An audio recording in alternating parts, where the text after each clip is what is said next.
Hello ma'am, hello sir, magandang araw po. So, nandito po tayo ngayon sa may Parang Marikina and meron po kaming in-offer dito na duplex type house and lot po. So, malapit po ito sa may Parang High School and kahit papano, walking distance pa rin po going to NGI Market. Itong nasa kanan po natin yung available pero since mas malinis daw po yung nasa left side, yung po yung papasukin natin mamaya. So guys, ang lot area po nito is 120 square meters, then floor area is 132 square meters. So meron po itong 4 bedrooms, 3 toilet and bath, 1 powder room and 2 car garage. Then ma'am sir, ulitin ko lang po, ang available po natin is yung nasa right side, pero since medyo malinis po itong nasa ating left side, ito na lang po yung ating papasukin. So guys, pagpasok po natin, dito po yung ating pedestrian gate po. Meron po tayo ditong kasya po yung dalawang sakyan po. So 2 car garage, ito po yung parking area natin. Then pasok po tayo sa loob. Then from here po, pagpasok po natin, ito po yung ating living area. So pasensya na po, medyo marami pa po. So sabi po sa akin ng seller, kakasold lang po nung nakaraan, siguro mga last week or last 2 weeks po siguro ito na reserve. Pero may available pa rin naman po tayo. Pero kung naghahanap pa rin po tayo ng ganitong design, yung seller po nito, may mga pre-selling pa po na ino-offer dito po banda sa may Concepcion 2, Marikina City. So guys, then dito po ang ating magiging dining area. So yan po. And this is our kitchen area po. And guys, etong cabinet na po ito, nung nakaraan kasi, hindi naman po sila nag-turn over ng may ganyan po. Pero baka ano na lang po ito, pinalagay na po ng nakabili. So if ever gusto nyo rin po magpalagay, magpa-customize ng konti, pwede naman po nating sabihin sa seller, madali naman po silang kausap. Then guys, dito po sa may bandang ano po, mapapansin mo natin meron po tayong mga ano po dito, naka-accent wall. Ito po yung ating powder room. So, toilet and lavatory po. Then, medyo maluwag naman po siya. Nasa inyo po kung papalagyan niyo po ng shower po dito banda. Palagay ko kaya naman po. Then guys, syempre, pag may kasama tayong mga elder sa bahay, meron po tayong bedroom dito po sa ground floor. Yan po, medyo malawak din naman po. Kung dalawa po sila, kasya naman po sila dito.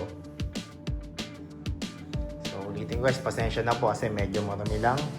Kasi tinatambayan po sa kanila, lagyan po ng mga parang materyales ng property. Then ito po yung ating toilet and bath dito po sa ating guest room or elder room po.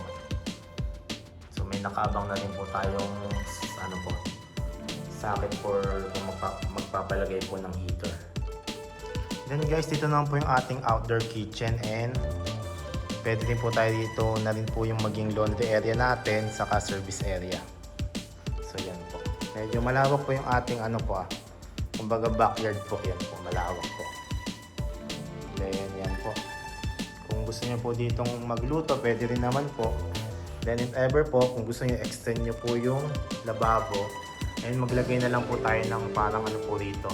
Siyempre bubong. Para if ever umulan, hindi po maulanan yung mga gamit dito po sa baba.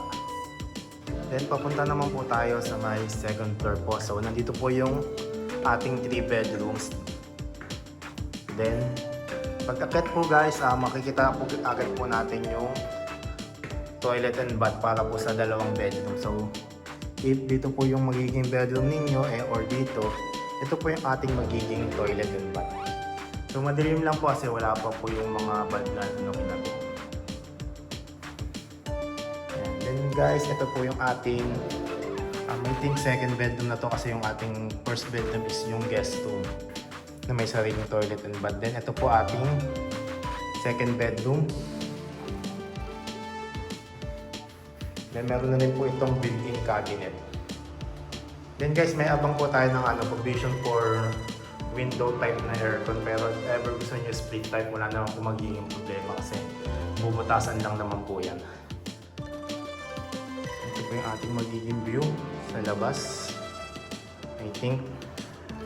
Siyempre sa kabila po, ayan naman po yung magiging view sa kabila. So, sobrang init kasi ngayon. Pero hindi naman po pasok yung init dito sa loob.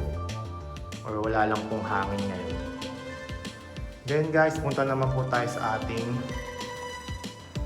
third bedroom. So ito po yung ating third bedroom. So ganun pa rin po.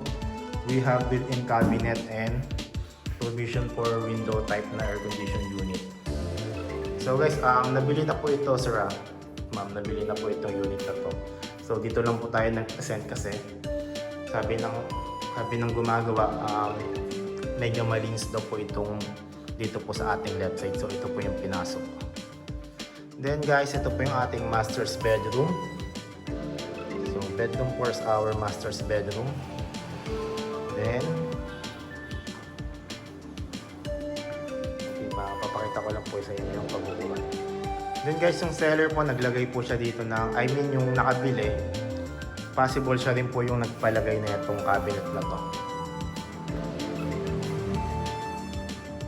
May iba po kasi sir na pre-selling pa lang nakukuha nila yung property. Then pag nakita nila yung meron po kaming parang existing na property tulad to gawa na, pag ito po yung pinakita ng agent, then nagkakaroon po ng idea yung buyer na kung ano po yung gagawin niya sa sa pre-selling unit po. So ito po yung ating magiging walk-in closet. Then ma'am sir, pwede po tayong maglagay ng another built-in cabinet pa dito kasi sayang naman po yung space dito. Marami po tayong gamit, damit, syempre. I think itong built-in cabinet to baka kulangin po sa inyo. So option niyo po if maglagay pa po tayo ng mga another built-in cabinet po. Then guys, syempre ang ating master's bedroom meron po itong sariling toilet and bath. So ito po guys, ginagawa pa lang po yung lavatory. May toilet na po and meron na rin po tayong ano nga yung tawag dito. Yan. Then pakita ko po. Wala po yung shower. Then guys, dito po yung ating medyo lang po.